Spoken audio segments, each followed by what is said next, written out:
Good morning, everyone. Thanks for joining us for Eating Well to Promote Brain Health, the Mind Diet. I'm Calvin Hu with Family Caregiver Alliance, and before we get started, I'd just like to say a few words about our organization.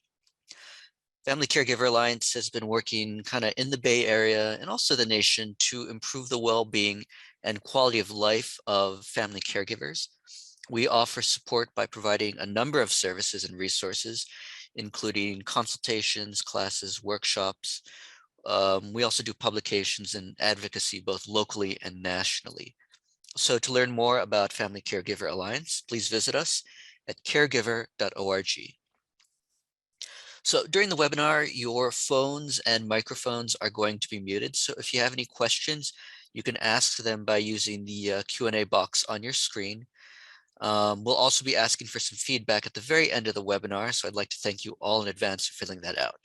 Now, if you do have to leave a little bit early or something comes up, the webinar will be recorded, and we'll also be sharing these slides as a PDF file, so you'll have access to that as well. So today I'd like to welcome our guest, Jocelyn Dubin. She has a master's degree in nutrition science and has been a registered dietitian for over 18 years. Jocelyn is a public health nutritionist in the County of Santa Clara's Public Health Department Healthy Communities branch. She aspires to teach people to use food as medicine to promote health and also well-being. So now that you know a little bit more about our guest, I'd like to turn things over to Jocelyn. Thank you, Calvin, and nice to have everyone here today. I'm so excited to be able to share information with you about how you and those you love can reduce the risk of Alzheimer's disease, and in many cases also slow the progression of the disease process for those who already are experiencing a loved one who may have it. So today, as Calvin mentioned, if you have questions, please feel free to put them in the chat. I'm happy to answer questions during the presentation. There'll also be time at the end for Q&A. I want to start by grounding us in today's topic and let you know that there was a study done by Martha Claire Morris and her associates at Rush University, and it was the Chicago Health and Aging Study, and it showed some really exciting information. You know, for years we thought if you had a grandparent with Alzheimer's disease or a parent with Alzheimer's disease, you were just going to get it. And then we started to really look at more of the data around how the brain ages and changes and what causes those changes as we age. And what we found is that there is a huge component that can help with Alzheimer's disease risk, and that component is nutrition. So it is not that if you have a relative with Alzheimer's that you are going to get it for certain. It is that you have some power on your plate. And that power is that you can really make some decisions about what to eat, how to move, and how to engage in life in ways that can reduce your Alzheimer's disease risk. And so this study showed that just by having high intake of saturated fat, Alzheimer's disease risk is doubled. And for those that had a high intake of trans fat, they were 2.4 times more likely to get Alzheimer's disease. And in contrast, really interestingly, and I think excitedly, this study showed that high intake of omega-3 fatty acids and monounsaturated fatty acids decreased the risk of Alzheimer's disease. So we now know that somewhere between 40 and 90% of Alzheimer's disease risk is actually controllable with lifestyle choices. And that's huge for all of us to really come to grips with based on what we knew a decade or two ago about Alzheimer's versus what we know now. Next slide. So in the study that I will be referring to today, Martha Claire Morris, who's pictured here, who is a nutritional epidemiologist, and her associates at Rush University designed a study which we call the Mind Diet. And the reason we call it the Mind Diet is it's really called the Mediterranean-Intervention for Neurodegenerative Delay. You can see why it was shortened to the Mind Diet, much less of a mouthful. Next slide. In the Mind Diet Study, or the Rush University Memory and Aging Study, there were 960 subjects that participated in this study. It was a study funded by the National Institute of Health's National Institute of Aging, and it was a 9-year-long observational study. So where many people will actually engage in a study that is dietary, where they're told, here's your prescribed diet, here are the foods you can and cannot eat, we're going to see what happens to your body as you eat the foods we have prescribed. This particular study was observational. So they just had people logging what they were eating. They didn't control for what was being eaten. And while they logged through those 9 years what was being eaten, they also took lots of data: blood pressure, blood cholesterol levels, blood sugar levels, as well as multiple brain scans. The volunteers in the study also, at the beginning of the study, committed to donating their brains to science upon death. So autopsy was done on every brain of every subject upon death to determine whether or not Alzheimer's disease was present, so that we could make some correlations between the diets that they were logging and their overall brain health. Next slide. So we found some really exciting results from looking at this observational 9-year-long study alongside all of the dietary data and the medical data that I had just referred to. And that interesting and really exciting set of data showed us that lower risk of Alzheimer's by 53% was seen in people that were eating a certain groupings of foods, which we now refer to as the Mind Diet. And that the Mind Diet decreased risk of Alzheimer's by 35% if people were following those foods or eating those foods, but only doing it loosely. As we all know, not everyone follows a diet strictly forever. So the really exciting news about the Mind Diet is that there's benefit whether you follow it strictly or whether you follow it loosely. Next slide. So the Mind Diet, what is it? Well, essentially, it is 2 diets combined into one. It's the Mediterranean diet, which many of you are probably familiar with, and also the DASH diet, which is a diet which is often prescribed to patients with high blood pressure. So really, when we take the best of the Mediterranean and the DASH diet and combine it into one, we end up with the Mind Diet. And so most people say, well, Mediterranean diet I've heard is really healthy. Why can't we just follow that for brain benefit and Alzheimer's risk reduction? Well, what the data shows is that Mediterranean diet alone reduces the risk of Alzheimer's by 54%, which is great, but only if it's followed strictly. And the DASH diet reduces the risk of Alzheimer's by 39%, but again, only if it's followed strictly. The most interesting piece of data is that neither Mediterranean nor DASH reduced the risk of Alzheimer's if they were followed loosely. So it was really an all or none proposition. You followed it to a T, and there was Alzheimer's risk reduction benefits, followed it loosely, and there was no benefit for Alzheimer's risk reduction. Next slide, please. So let's dig in. What is the Mind Diet?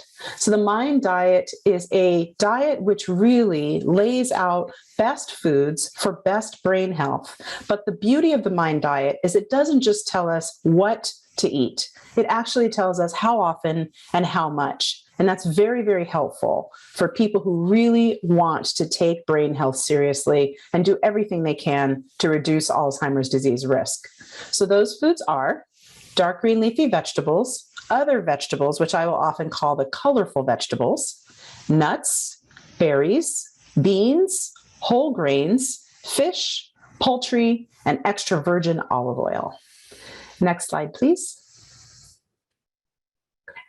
And then not only does the Mind Diet describe the best foods for brain health, but it also really gives detail on foods that are the most harmful or detrimental or highest risk for the brain.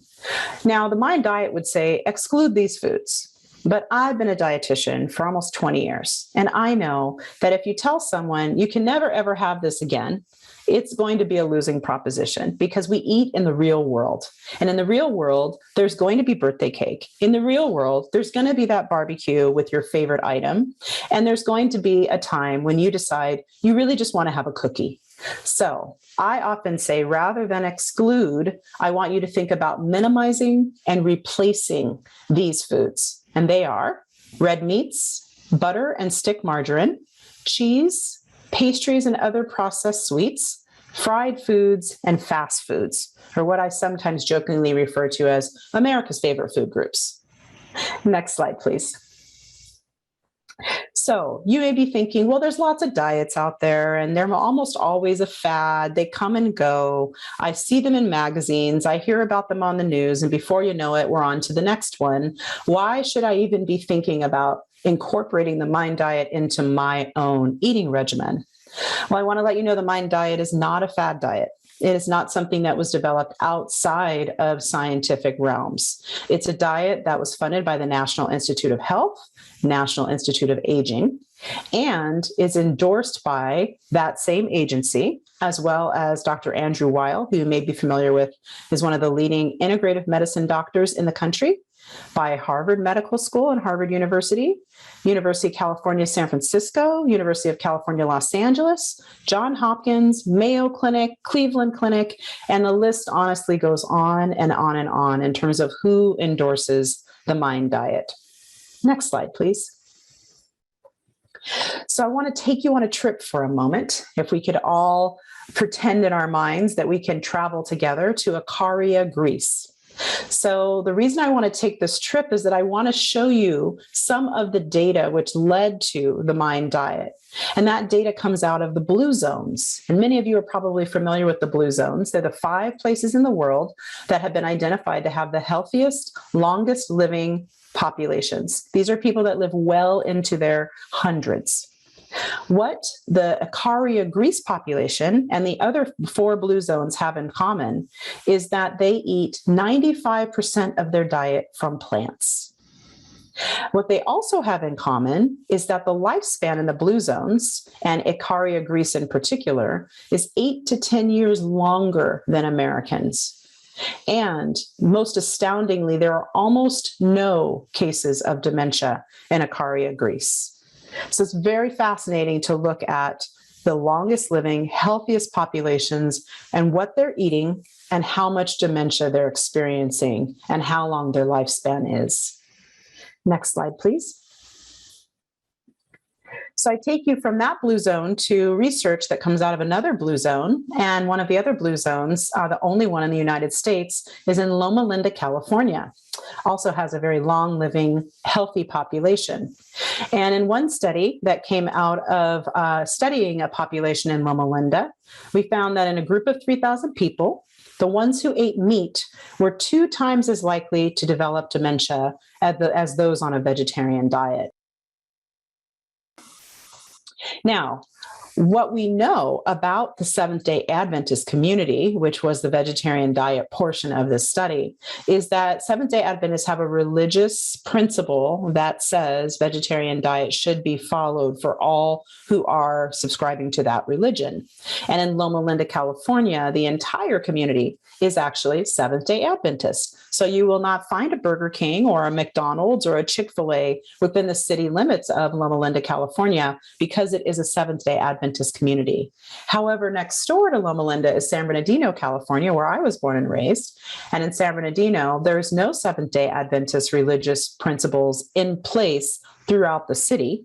And so as a result, you have lots of meat eaters next door to non-meat eaters that you can study in order to come up with data such as in this study. So it was published in the Journal of Neuroepidemiology in the early 90s that the incidence of dementia and intake of animal products were very much linked to one another. And we found that out by studying this population that was Seventh-day Adventist vegetarians and non-vegetarians. Next slide, please. So I want to go back to the Mind diet. We've taken our trips to Acaria, Greece and Loma Linda, California, to the two of the 5 blue zones. And I want to come back to the Mind diet and dig in and tell you more about what exactly is on this diet, how often, and how much of each of those foods to eat. So the Mind diet includes a serving of dark leafy greens daily, a serving of colorful vegetables daily, and 3 servings of whole grains daily. You may be asking, well, what is a serving? A serving is typically a cup raw or a half a cup cooked for each of the dark leafy green vegetables and the additional vegetables. And a serving of whole grains, depending on whether someone has diabetes or not, would be a third of a cup cooked for someone with diabetes and a half of a cup cooked for someone who does not have diabetes. Next slide, please. So what are the dark leafy greens? Well, a lot of people say, oh, no problem. I love green vegetables. I eat cucumbers and zucchini and green beans, which is wonderful. However, it's the leafy portion of the dark green vegetables that is the most important for brain health.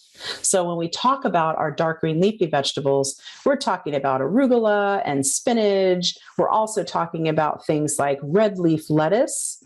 And then in the brassica family, we're talking about broccoli and kale and Brussels sprouts and cabbage and turnip greens and dandelion greens and bok choy. And then when we're talking about our leafy herbs that are green, that would be our basil and cilantro and our parsley, as well as our oregano and our sage and our thyme. So things like having pesto would count in this category, or a lot of the things that we put in our Thanksgiving stuffing. So I see a couple questions in the chat. Let me go to the chat and see whether or not, is pork and chicken considered a red meat? That's a great question. And the answer is that pork is considered a red meat and chicken is considered a white meat. And the way that we determine red meat versus white meat is based on the amount of saturated fat within the meat itself. So you may have grown up in the generation where the commercials were on TV, pork, the other white meat. That was the beauty of marketing, but that was actually inaccurate from a perspective of saturated fat. Pork is considered a red meat and chicken is considered a white meat. So great question. Next slide, please.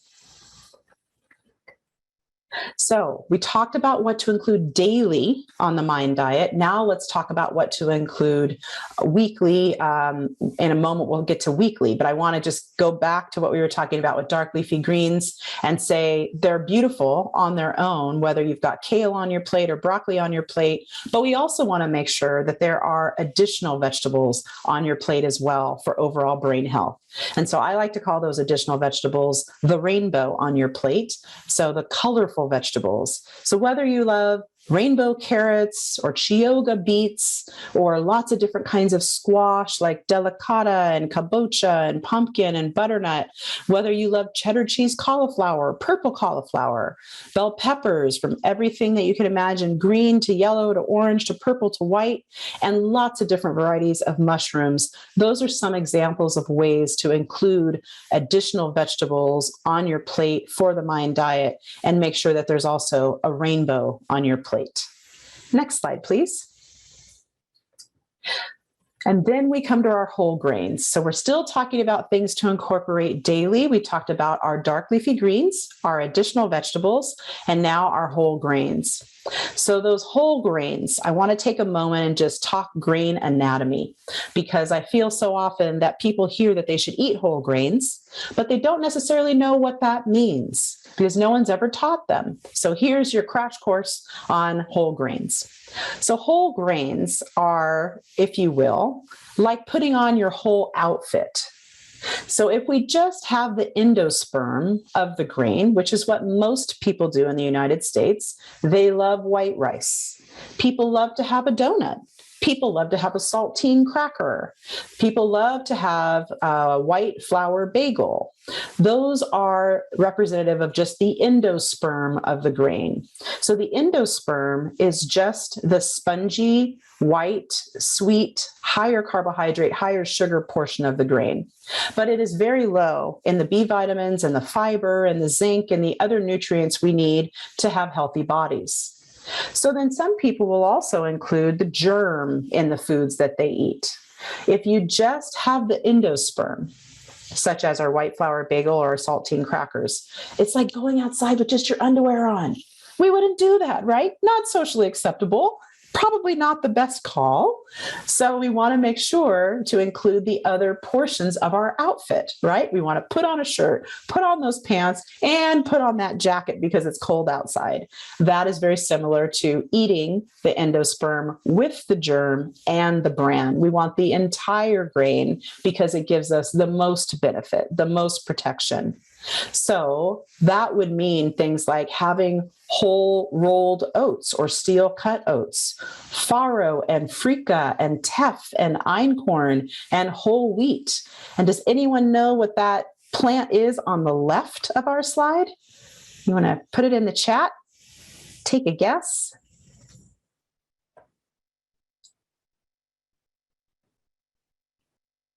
I'm watching the chat.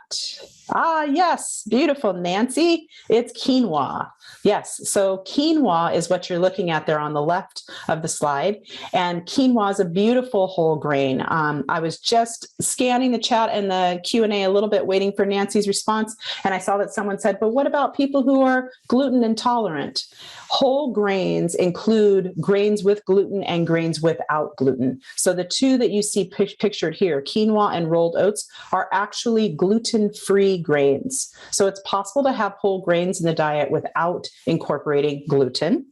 You just need to be aware of which grains are glutinous and which grains are gluten-free. And if we have time in our Q&A and you want me to get into that more, I'm more than happy to explain more. But I want to just remind you to eat your whole grain just like you put on your whole outfit before you go outside. Next slide, please. So we talked about what to eat daily. Now we're going to talk about what to eat weekly on the MIND diet. So the MIND diet incorporates 5 servings of nuts per week. A serving of nuts is a quarter cup. It's an ounce. It's basically, if you cupped your palm, it's what would fit in your palm. 3 servings of beans per week. Serving of beans is a half a cup cooked. 2 servings of poultry per week. A serving of poultry is a palm size amount, or if you like to think 3-dimensionally, a deck of cards, or a computer mouse, external computer mouse. That's the size of a serving of poultry. 3 ounces. And 2 servings of berries per week. And a serving of berries is 1 cup. And so those are our foods that we want to make sure to incorporate weekly for the MIND diet. That'll give us the best brain benefit. Next slide, please.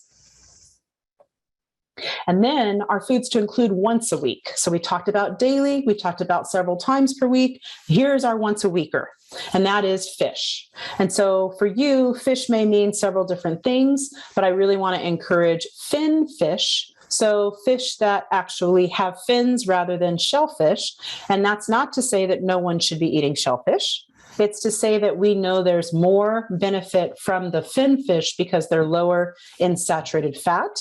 And so that could be your salmon, your cod, your halibut, It could also be that you enjoy having sardines, or that you like herring, or that you like having kippers. So there's lots of different ways to incorporate fish, but a serving of fish per week is 3 ounces. It is, for fish's sake, based on how they are actually shaped, the size of a checkbook. And so that's really recommended for those that do eat fish. Now, if you're vegetarian, there are plenty of options that are non-fish that will also serve to give you a lot of omega-3 without making the saturated fat content of your protein sources high. Those would be hemp, flax, chia, walnuts, and seaweed. Next slide, please. So what I love about the MIND diet is it doesn't just tell us these are the foods to eat, this is how often you should eat them, end of story.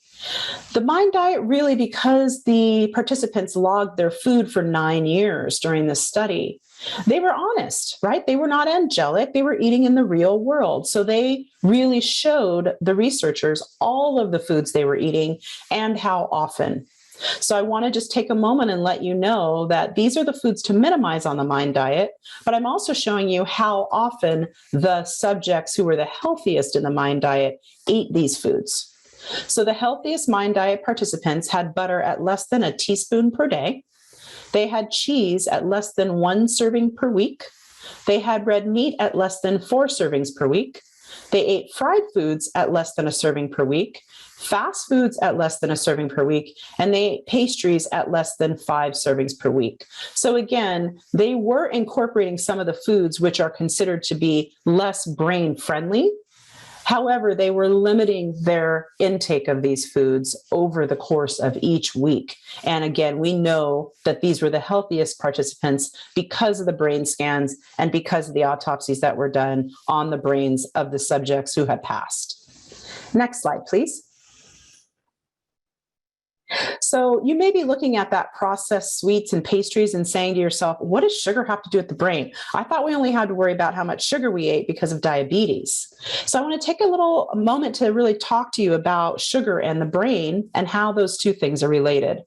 So our bodies are well-oiled machines. They're so smart. They have such capacity for healing. So if we were to eat one cookie, let's say, our body says, okay, that's fine. You ate a cookie. It's going to go into the stomach, from the stomach to the intestines, and then the sugar from that cookie will go from the intestines into the bloodstream. As soon as that sugar hits the bloodstream, your body actually sends a signal to the brain, and the brain says, hey, pancreas, send out insulin. We need to grab that sugar and take it out of the bloodstream. So the pancreas sends out insulin, and insulin grabs all of that glucose, blood sugar, and puts it in the cells. And then insulin's done its job. So sugar has been broken down. Now insulin also gets broken down because it's no longer needed. At the same time that the body breaks down insulin and sugar, it also clears plaque out of the brain. Next slide, please. But if, let's say, we didn't eat one cookie, instead we ate 6. Now we're talking about a high sugar load. So what happens? Same process. The sugar will come from the intestine into the bloodstream. The blood sugar goes up. Insulin is sent out of the pancreas. It grabs all of that sugar, takes it out of the bloodstream, puts it into our cells. So that breaks down that sugar in the bloodstream. The insulin then is done its job. So it gets broken down. But because there was so much sugar, our bodies are exhausted by that process. The brain is exhausted. The pancreas is exhausted. All of our cells are exhausted. And so then the body says, you know what? I can't do any more work right now. Just let the plaque sit in the brain. I can't clean it out right now. I'm exhausted. And that's how plaque buildup happens in the brain. And that's the connection between too much sugar and Alzheimer's risk going up. Next slide, please. So I want to remind you of the foods we talked about that are on the MIND diet. So we'll just do a reminder of those. And then I'd like to give you some pointers on how to easily incorporate them.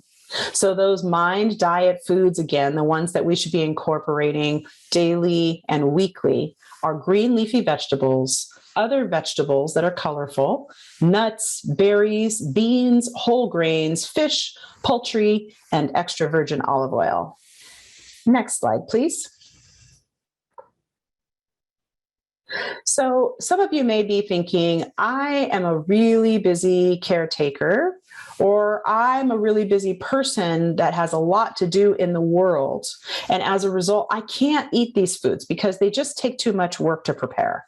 So I just want to take a few minutes and give you some tips and tricks for getting these brain healthy foods front and center on your plates on a regular basis for your own brain health. So if, for instance, you say, it's just too cumbersome for me to buy and wash and chop and steam broccoli, you don't have to start from fresh. A second best option is frozen, and the nutrient difference between fresh and frozen is not very much. So frozen broccoli is a great option. You could buy it and you could steam that frozen broccoli, and then you're cutting out that process of having to wash it and chop it. I would just ask that if you do that, that you make sure to take it out of the plastic bag before you steam it. I know a lot of companies in the last 5 to 10 years have created kind of a steam in the bag system, but we know there are actually connections between the heating of that plastic bag and our overall health, in specific, our cancer risk. So I want you to take it out of any plastic bag, and I want you to steam other vegetables in addition to broccoli out of plastic and put it into either a steamer basket, on your stovetop in another pot or putting it into the microwave. Ideally, it would go on the stovetop to really make sure to preserve the most nutrients. You also can cut corners, so to speak, on food prep if you have a food processor or even a mini chopper. And so if you have arthritis or other pain in your hands or issues with using your hands, you can use a machine to do the work for you. So let's say you have rainbow carrots and you want to start incorporating those into your daily meals, but it's a lot of work to chop through those carrots. You could put them in a food processor or a chopper in order to have them broken down. And then if you store those in the refrigerator in glass, then you could use them multiple days in a row, incorporating them into your stir fries and your stews and your soups and maybe even your salads. So that's another way to just make sure to cut down on time, but still take great care of yourself by eating those colorful vegetables. And then we come to snacks, right? It's so tempting because they're everywhere for us to just snack on a cracker, or snack on a cookie, snack on a chip. But in order to get the most benefit for our brains, we do want to try to incorporate nuts more often. Remember, we talked about 5 times a week having a serving of nuts. So one way to do that is to keep nuts at eye level in a clear jar in your refrigerator. And then you'll be able to actually, when you open your refrigerator, have that be one of the first things that you see, and therefore one of the first things that's top of mind. Take them out, give yourself a handful, and use that as a snack instead of chips. Still crunchy, still delicious, better for the brain. And the reason I say to keep them in the refrigerator is that nuts can go rancid at room temperature very easily if it's hot. So if your nuts are right above your range of your oven and your stove, or if the nuts are in a pantry that gets really hot in the summertime, they're more likely to go rancid. And of course, they're not a low-cost item. So we want to make sure to be able to use all the nuts that we have and get the most nutrition out of them, which is why I recommend keeping them in the refrigerator. And for some of you, you're saying, well, I heard you say berries, but berries are very expensive. So I don't think I can really incorporate those in the Mind diet. I want to remind you that grapes are berries. So if you want to have berries in your diet, but you don't have the funds for raspberries or blueberries, perfectly fine. Grapes are much lower cost. And if you buy them, wash them, and keep them in the fridge, kind of in a bowl, kind of open to the air, you can snack on those as you're opening the refrigerator and thinking about what you're going to be making for dinner. You also could take out a bunch and have those as a part of your snacks. Next slide, please. So then we come to our tips and tricks with regard to beans. A lot of people will say, well, I heard you mention beans are on the Mind diet, but they take 2 to 3 hours to cook. So there's just no way that I can have those on a regular basis. I'm encouraging you to buy low sodium canned beans. Why low sodium? Because we know there are connections between our blood pressure and our brain health. Those that have higher blood pressure are at risk for Alzheimer's disease, more so than those with healthy blood pressure. So canned beans are a place that salt loves to hide. So I want you to look for canned beans where when you turn around that label and you look at the sodium line, it says less than 135 milligrams of sodium per serving. And that's very easy to find in lots of different stores. I have seen them everywhere from Target to Walmart to Trader Joe's to Whole Foods. So you can find low sodium canned beans at low cost. And if you say, well, I can't eat beans because I get a lot of gas or I have cramping or bloating, I don't digest them well, then I encourage you to have bean dips, hummus, black bean dip, things of that nature, so that you can still get in the beans, but you've used a machine to break down the fiber so that your gut doesn't have to do so. Next slide, please.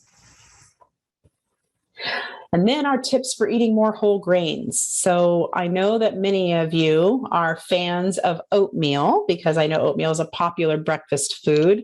I'm really encouraging you to make sure that your oats are either rolled or steel cut. When we get into our instant oats, the ones that can cook in like 1 minute, that is a signal to you that they are not a whole oat. It's an oat that's been stripped of a lot of its fiber, which is why it's so easy to make it soft. So we want to choose those that are rolled or that are steel cut. They're also more cost effective than buying the little seasoned, sweetened packets of oats. And so making a big batch of oatmeal on a Sunday night and then letting it cool, and then putting it in the fridge, and then cutting out a section for Monday, warming it up, cutting out a section for Tuesday and warming it up is a really nice way to do some meal prep so that you've got a whole grain front and center for your breakfast, but you don't have to do the work every single morning. And for those of you who love white rice and have grown up on white rice and it's near and dear to your heart, I get it. That was my household too. But we know that brown rice provides more benefit for the brain. So one of the things I recommend is make a pot of white rice and then make some brown rice separately. And then just start putting a tablespoon of brown into your white rice and stirring it all up so it's mixed together.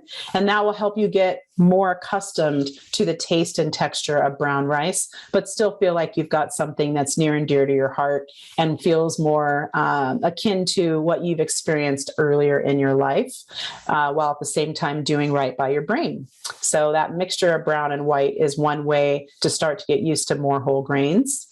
And then it's a wonderful challenge to stand in the aisle where you would find brown rice in the grocery store and really look at what other grains are there that you've never tried before, and try a new whole grain per month. So maybe you've never had freekeh. Maybe you've never had farro or teff or einkorn. These are great whole grains to try so that you can start to really grasp which ones you love, which ones do best for your overall body, and you know at the same time that you'll be doing a great benefit for your brain. Next slide, please. And for those who are saying, well, I'd love to eat fish, but it's expensive to buy a fillet of fish and I don't want it to go bad before I can get to it, and I get very busy sometimes. Or just for people who are saying, I'm not quite sure how to incorporate more fish into my diet, I highly recommend making a salmon salad. And so one of the things about salmon salad is that canned salmon is much more cost effective than buying a fillet of salmon. And most cans are about 4 to 6 ounces. And remember, we're shooting for 1 serving of fish per week. And so that's really above 1 serving. 4 ounces would be a serving and a third. 6 ounces would be 2 servings. So if you took a can of canned salmon and you added in some lemon and some scallions and some olives, some bell pepper, some celery, this is a wonderful way to make a salmon salad. And you could actually, if it was a 6-ounce can, eat off of that 2 days in a row. And that would give you 2 servings of fish. Or you could make it and then you could share it with someone, and that will stretch that fish across 2 individuals. So that's one suggestion for getting more fish into the diet without having to do a lot of baking or roasting or barbecuing. You also could do the same thing with sardines. There's ways to make pâtés out of sardines where you're not having them whole, you're actually mashing them with a fork and adding in other ingredients. So I really encourage you to eat fish, but to do so in ways that feel appropriate for your budget and also appropriate for the amount of time that you have available to prepare it. And the reason that I recommend salmon more often than tuna is because salmon is lower mercury and higher omega-3. So there are, of course, lots of other fish that you can incorporate, but this is one example. Next slide, please. And then we come to chicken. So you may remember that on the foods to eat multiple times a week, chicken was one of those. And the amount of chicken is 3 ounces in a serving, or as I said, a palm's worth, or a deck of cards, or an external computer mouse. That's 1 serving.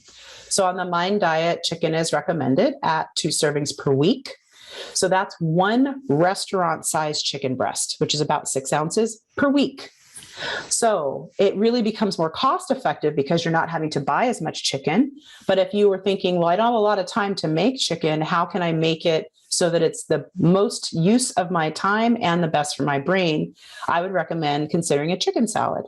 So if you were to bake 1 restaurant-sized chicken breast, you could chop that up and you could incorporate some fruits, some vegetables, some dark leafy greens, and make a chicken salad. So one example here would be with cilantro and mango and red bell peppers. Of course, you could put some lime juice in there, all sorts of wonderful ways to give it lots of flavor without having to add in too much salt or too much sugar. But I do recommend that we are looking at how often chicken is on the Mind diet and not simply switching over all of our beef to chicken, but really trying to aim for those 2 servings of chicken per week, each of 3 ounces. Next slide, please. And then our extra virgin olive oil, such an important part of brain health. When we look at our blue zones, this is their big secret. They're using lots of olive oil. And extra virgin is important because then it's not tainted with other oils. It's the only way that we know they haven't snuck in some lower quality oils into that bottle, is that it says extra virgin on it. And if you were to use extra virgin olive oil and fresh herbs instead of salad dressing, this is a beautiful way to support your brain health. But remember that olive oil is very heat sensitive.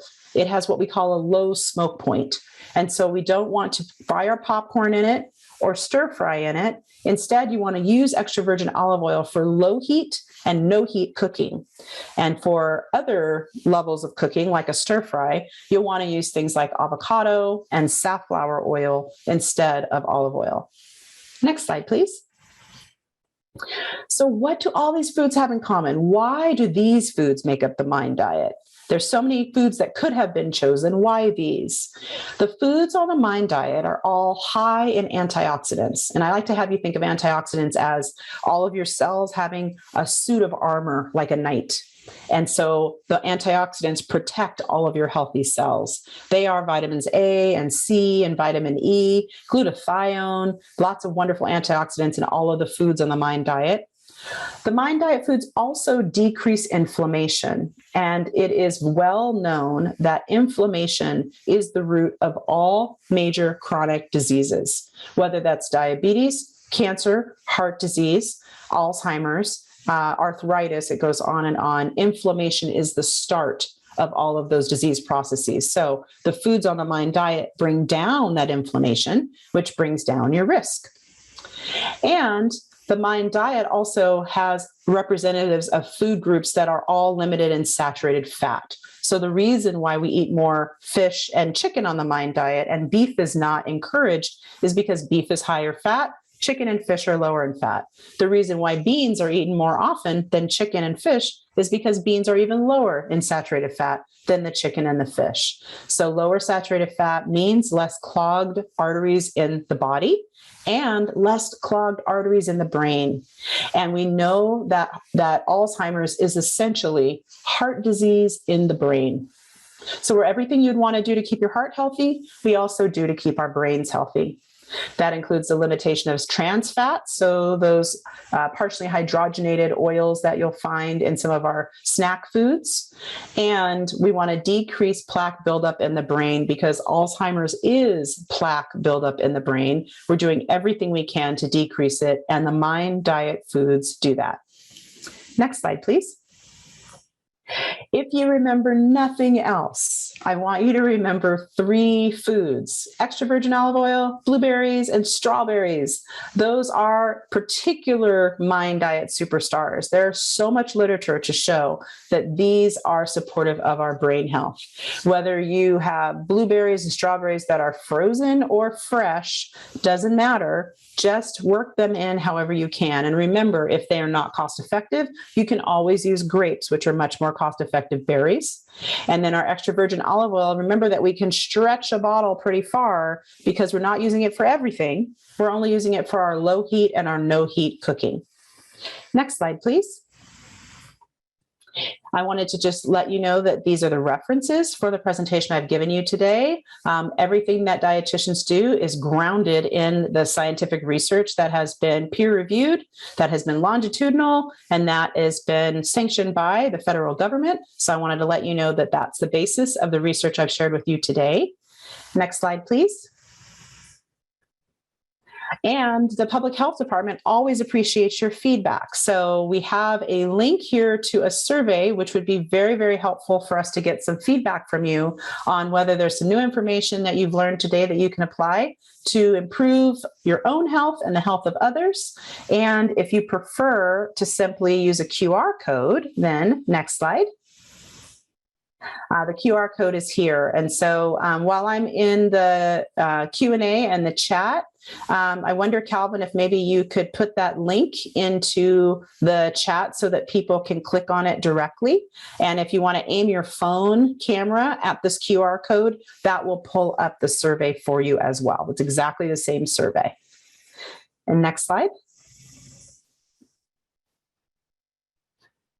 So I want to just thank you for being here with me today, talking about the Mind Diet. I'm going to spend some time answering some questions, but I just wanted to let you know that the Mind Diet is one of 3 presentations that we give for the Santa Clara County Public Health Department's Healthy Brain Initiative. And the Healthy Brain Initiative is funded by the California Department of Public Health and really encourages all of us for brain health and wellness and reduction of Alzheimer's disease risk to exercise, to eat healthy, to be really good to our hearts, to sleep well, to make sure to challenge ourselves with puzzles and other challenging activities, and to be social. So I will take the remaining time for questions, and I will go ahead and jump into our Q&A first. So there's a question here from Christine. Christine wants to know, where do eggs fit into this diet? That's a great question, Christine. And the answer is eggs are not a part of the Mind Diet. So it doesn't mean that they are a never ever. It doesn't mean you shouldn't ever have them again. What it means is that it's because the egg yolk is high in saturated fat. And we know that higher saturated fat creates more inflammation. It's not encouraged that people eat lots of eggs for brain health.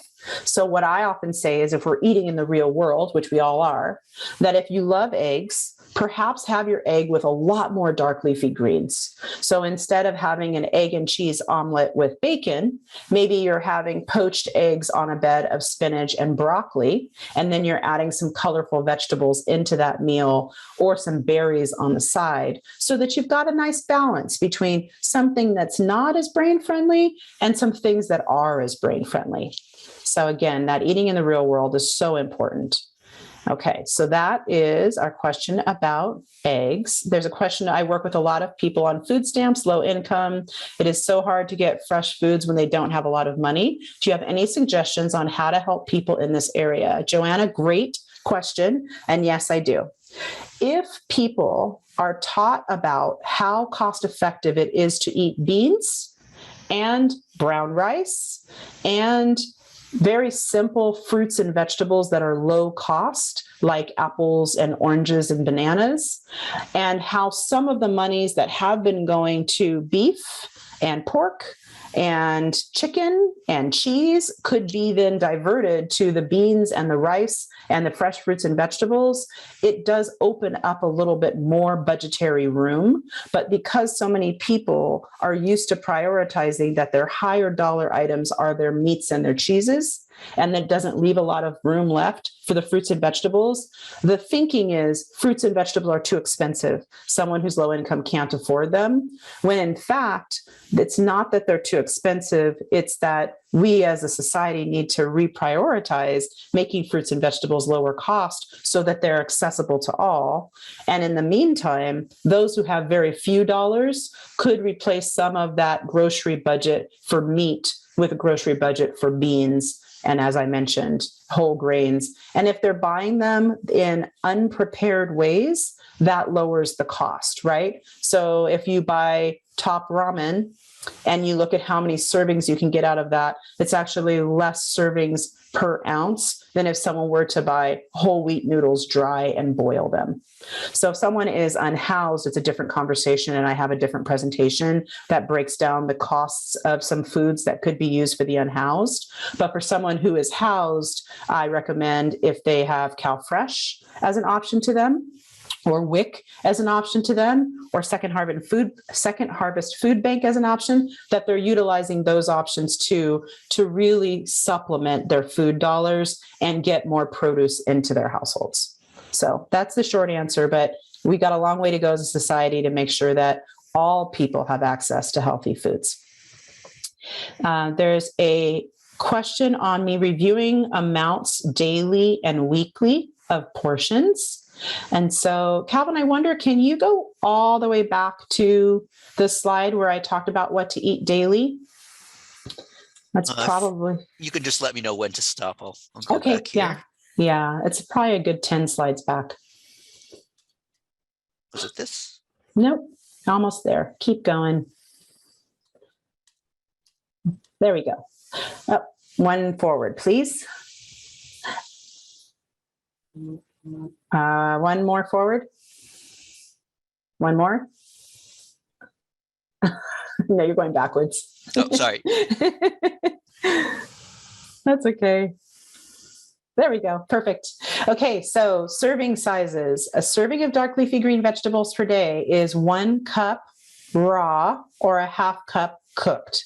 Serving of additional vegetables is 1 cup raw or a half cup cooked. And servings of whole grains, it's 3 servings. Each of them is a half cup cooked, unless someone has diabetes. If they have diabetes, it's a third of a cup cooked. And then Calvin, can you go forward 1 slide? And one more. One more. Almost there, one more. Okay, and so for this one, there we go. For this one, these are foods to eat weekly. Serving sizes, nuts, it's a 1/4 cup of nuts, which is a cupped handful or an ounce. So it's 5 servings of those. For beans, it's a half a cup per serving. For poultry, it's 3 ounces, which is the size of your palm or size of a deck of cards, is 1 serving. And berries, it's a cup raw. So that's a review of serving sizes. And then what are the next question is from Sherry, and Sherry's asking, what are the daily sodium recommendations on the MIND diet? Or is sodium not of concern? Great question, Sherry. Sodium is of concern. People who have higher blood pressure have much more risk for Alzheimer's. And so the answer is that sodium should remain under 2,000 milligrams per day. However, if you ask anyone, hey, so what was your sodium yesterday? Most people don't count their sodium milligrams per day. So really what you're looking for is when you're buying packaged foods that the sodium line says 135 or a number less than 135. And then you'll know that you're buying low sodium packaged foods. If you're eating fresh berries and fresh poultry and fresh beans and fresh nuts and fresh dark leafy greens, the beauty is the salt's already naturally really low. It's mostly those packaged processed foods where we get our sodium in. And then we have a question here from Jenna. Can you talk about how alcohol consumption affects the MIND diet? I have read red wine in moderation can have some benefits for the brain due to the antioxidants it contains. Jenna, that is true. Red wine is actually part of the original MIND diet study. However, the biggest recommendation from the researchers of MIND diet and from the researchers around everything from heart disease to diabetes is if you haven't started drinking alcohol, don't start.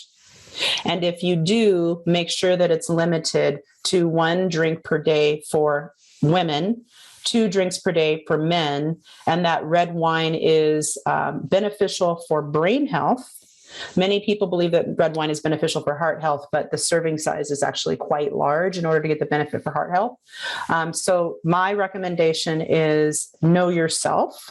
If you have a history of addiction in your family or in your own personal life, I do not recommend alcohol, which is why it's not a part of my slides.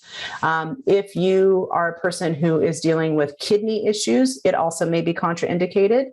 And if you're a person who's already drinking red wine and you're really able to limit it to a 4-ounce pour, it's probably not going to be harmful for overall kidney health and health otherwise, and could be beneficial for brain health. There's a question about, do you recommend plant-based burgers like the Impossible Burger? Great question, Carol. So Carol, I recommend that we're eating unprocessed foods as often as possible. Our country's really great at taking something that is healthy and really changing it quite a bit. And we do not know the nutritional value of Impossible Burger. We know how many grams of protein you can get out of it and carbohydrate and so forth, but we don't know if we actually are able to break it down in our bodies the same as if we simply ate peas or simply had coconut, which are 2 of the ingredients in Impossible Burger.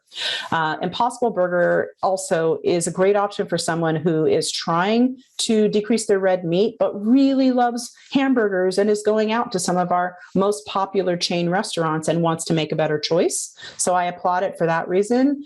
If you are someone who's very mindful of how much pesticide you're exposed to, Impossible Burger burger, unfortunately, does have some pesticide residue called glyphosate within the burger itself. And so I recommend, if you really want a vegetable burger and you're not able to make it at home, I would recommend Beyond over Impossible, because the Beyond burger does not have glyphosate. But again, if you're out and about in the world and traveling, and that's your one option for a hamburger that's vegetarian, I think it's perfectly reasonable to incorporate Impossible now and then.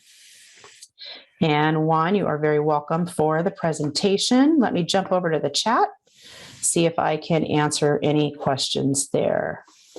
Someone asked, I'm going to go from the bottom up. Maybe I'll start from the top here, because it looks like some people are responding to others. So I answered that pork is a red meat. Chicken is considered a white meat. The next question here, most vegetarians eat cheese. You said not to eat cheese. So again, I'm relaying to you the Mind Diet study rather than telling you what I personally would have you do. The reason why cheese is not considered to be a Mind Diet food and why cheese is to be limited on the Mind Diet is it's very high in saturated fat. Saturated fat, again, can increase our risk for both heart disease and Alzheimer's. So the lower our saturated fat, the lower our heart disease risk, the lower our Alzheimer's risk. Since cheese is very high in saturated fat, it is one food that should be minimized on the Mind Diet. So one way to minimize would be if someone had a part skim mozzarella cheese, that would be preferred to having a cheddar or a brie or a Gruyere, because the low fat mozzarella is lower saturated fat. However, nuts and avocado would be preferred to having dairy cheese at all, because they're even lower in saturated fat. Okay, the next question, what about venison? It has less fat. Yes, venison has less fat, but it still has more fat than if you were to have salmon or beans. So on the Mind Diet, again, lower saturated fat is better. You're doing a great service to yourself if you're having leaner red meats like venison. However, it's still going to have more fat than if you were having salmon or black beans or pinto beans or black-eyed peas. So the recommendation for brain health is less overall meat, more plants. And someone said, and to add to that, how about turkey? So turkey is higher in saturated fat in most preparations in the United States than chicken is. For instance, ground turkey is higher fat than a chicken breast. So ground turkey is considered to be more of a risk to brain health than chicken breast would be, again, just based on saturated fat grams. So one trick that you can do is if you love ground turkey, you can do a combination of ground turkey and also beans for your taco meat, let's say, so that you're decreasing how much ground turkey you incorporate, but still getting the taste and the flavor of some of that ground turkey. Okay, next question, is popcorn a whole grain? And the answer is yes, which we're so excited about. So popcorn is totally fine to have on the Mind Diet. It is a whole grain. You just want to make sure the oil that you're using is a high quality oil. So again, a low cost, high quality oil would be safflower oil. It also can take that high heat that you would need for making popcorn, rather than having buttered popcorn, which would not be as brain friendly. Does leafy greens in a smoothie count as a serving? Vicki, the answer is yes. So you can put your leafy greens wherever you want to put them, and in order to get your servings in, and the more leafy greens, the better for brain health and overall wellness. The question is, for those that avoid grains and gluten due to allergy or inflammatory response, what would you recommend? So if you are avoiding gluten, then I would recommend that you are incorporating quinoa, amaranth, rice, like wild rice and brown rice, as well as things like teff. If you're avoiding grains altogether, no problem. Just have more sweet potatoes, have more butternut squash, eat more cauliflower rice, and that would be a beautiful way to have a mind-friendly diet as well. Flaxseed and hemp seed, someone asked about, and those are beautiful ways to get omega-3. They are on par with salmon. And so you could easily, if you don't eat salmon, substitute in flaxseed or hemp seed and get the same nutritional benefits for the brain. Another question about eggs, which I believe I answered. They are not on the Mind Diet, so they are to be minimized. Chia seed is the same as flax and hemp, very high in omega-3, great to have on the Mind Diet, in the same category as salmon. And many of you guessed quinoa on that slide, which is great. There's a question of would there be any benefit to skipping the endosperm part entirely, just the bran and the germ? Yes, there's benefit, but also digestively, it's somewhat difficult for many people to break down. So yes, you could just have certain parts of the grain. It'd be challenging to find that unless you're growing your own grains, but also digestively, it's a little hard to process because the fiber content is so high. Okay, and someone asked about servings, and I went through that. And what advice, if any, do scientists from the study provide for people who come from food cultures that don't traditionally use many of the foods ingredients listed in the Mayan diet? I personally come from a culture where my country's staple dishes contain lots of red meat, fried foods, etc., and lot of beans, legumes, etc. This is a whole presentation in itself that I would love to create. I will tell you that that is the case for my culture as well, right? If you look at African Americans, when we first arrived in this country, we were only given the option of the leftovers.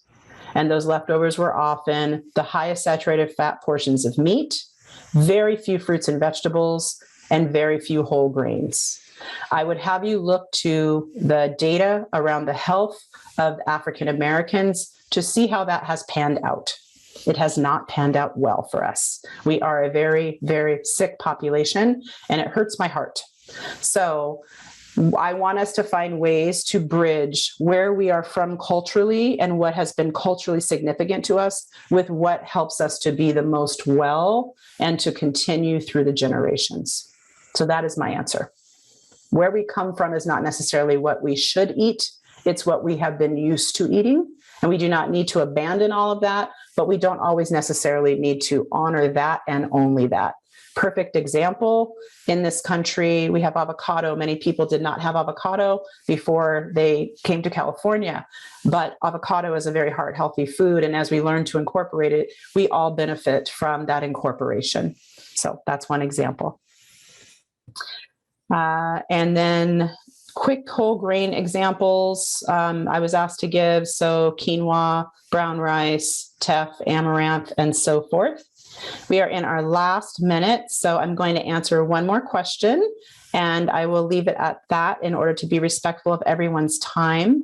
This question is for vegetarian diet with no animals, no chicken, no fish. So if someone is on a vegetarian diet, it is not a necessity to incorporate chicken. It is not a necessity to incorporate fish into the Mind diet. You can also have a beautiful, healthy brain eating a vegetarian diet without chicken and fish. Just be sure that you are following the other Mind diet principles so that your dark leafy greens and your colorful vegetables, your whole grains, your beans, your nuts, and your olive oil and your berries are front and center. And you can easily get plenty of protein, and you will not be missing any nutrients by doing that. So I would highly recommend that you consider the vegetarian diet a whole approach to the Mind diet, and don't feel any pressure to add in the fish and the chicken if that's not something that works for you physically, spiritually, or otherwise. All right. It's been a pleasure to be with all of you today. Thank you so much for having me. Thank you for your wonderful and insightful questions. And I hope that you find the Mind diet to be helpful for you and those that you are caring for, those that you love. As you move forward in your life, we want your brain to be well. We want wellness for all.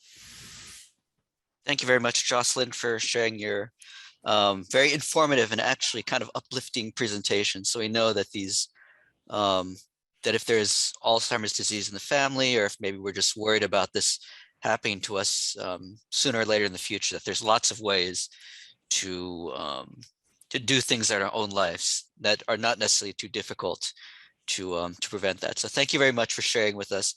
Thanks everyone for joining us today. I wasn't able to get the survey up into the chat, but I'll make sure to send out an email. So if you'd like to give feedback on Jocelyn's great presentation, or if you have other ideas for Santa Clara County Public Health, we can, I'll make sure to get that survey out.